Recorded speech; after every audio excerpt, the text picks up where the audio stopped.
Morning everyone. সকাল সকাল ঘুম থেকে উঠে গেছি। আজকে কিন্তু আমাদের বাড়িতে কিছু আত্মীয় আসবে, তো মানে আমার বাপের বাড়ির দিকেই আমার মামি মাসি ওরা আমার মা, তো ওদের জন্য রান্নাবান্না কিন্তু আমি শুরু করে দিয়েছি। মাছগুলো সবাই ধুয়ে বার করে আমি ধুয়ে রেখে দিয়েছি। চলো দেখতে থাকো, যা যাই করবো সব কিছুই শেয়ার করবো, ওরা হলেও তোমাদের সাথে শেয়ার করবো, আর ওই পুচকিটাও কিন্তু আসবে। মাছগুলোকে কিন্তু ভালো করে ধুয়ে আমি এখানে একদম মশলা মাখিয়ে রেখে দিয়েছি, সব নুন হলুদ গুঁড়ো একটু লঙ্কার গুঁড়োও দিয়ে মাখিয়ে রেখেছিলাম। এরপর কিন্তু এক এক করে মানে ওই রুই মাছের ঝোল হবে, আর হচ্ছে খয়রা মাছের চচ্চড়ি হবে, আর খয়রা মাছ বলছি সরি চুনো মাছের চচ্চড়ি হবে, আর খয়রা মাছের সর্ষে বাটা দিয়ে একটা গ্রেভি মতো হবে। তো মাছগুলো দেখো আমি এখানে ভেজে নিয়েছি, রুই মাছগুলো প্রথমে, তারপর আলুগুলোকে কিন্তু লম্বা লম্বা করে কেটে নিয়েছিলাম। কড়াইতে ওই তেলের মধ্যেই কিন্তু আমি একটু জিরে ফোড়ন দিয়ে আলুগুলোকে কিছুক্ষণ সাঁতলিয়ে নিয়ে তুলে নিয়েছি। তারপর কিন্তু পেঁয়াজ আদা রসুন আর লঙ্কা একটু টমেটো বেটে নিয়েছি, কিছু গোটা টমেটো দিয়েছি আর কিছু বাটা টমেটো দিয়েছি, দিয়ে মশলা কষিয়ে আলুগুলো দিয়ে ভালো করে কষিয়ে ঝোল দিয়ে নামানোর আগে কিন্তু তোমার একটু ধনেপাতা ছড়িয়ে দিয়ে নামিয়েছিলাম।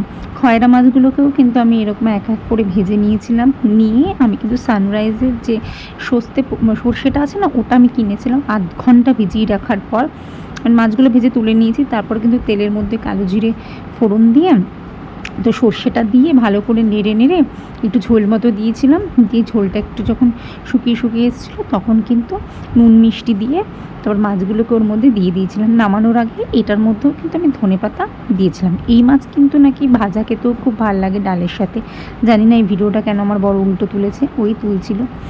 তো যাই হোক, রেসিপি ওইভাবে কিছুই দেখায়নি। আর আত্মীয় স্বজনরা না এতটাই ক্যামেরা শাই যে মানে একটু লজ্জা পাচ্ছিলো ক্যামেরার সামনে আসতে। আর রান্নাবান্না অনেকটাই হয়ে এসছে, যেমন ডালটা হয়ে গেছে, যে রুই মাছের ঝোলটা ছিল সেটাও হয়ে গেছে। আজকে না শুধু মাছের আইটেমই করছি, কারণ আমার মাসি মাংস খেতে অতটা পছন্দ করে না, তো মাছই খাওয়াচ্ছি আর কি।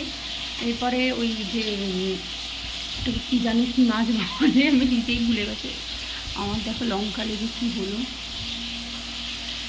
যাই হোক, পুরো মুখটা জ্বলছে। খয়রা মাছটাকে মানে ছোটো ছোটো ইলিশ আর কি যাকে বলে, তো ওই মাছটা আনা হয়েছে, ওটা ভাজা হচ্ছে। এরপরে ওটা একটু ওই তোমার সর্ষে দিয়ে একদম মাখা মাখা করবো, কাই মতো করবো। তারপর মাছ চচ্চড়ি, বেগুন ভাজা, ডাল, আর হচ্ছে তোমার রুই মাছের আলু দিয়ে একদম রসা মতো করেছি, আর থাকবে চাটনি আর মিষ্টি।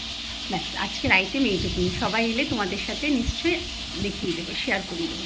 1 hour later. তো এবার পুরো মেনুটাই তোমাদের সাথে শেয়ার করে দিই।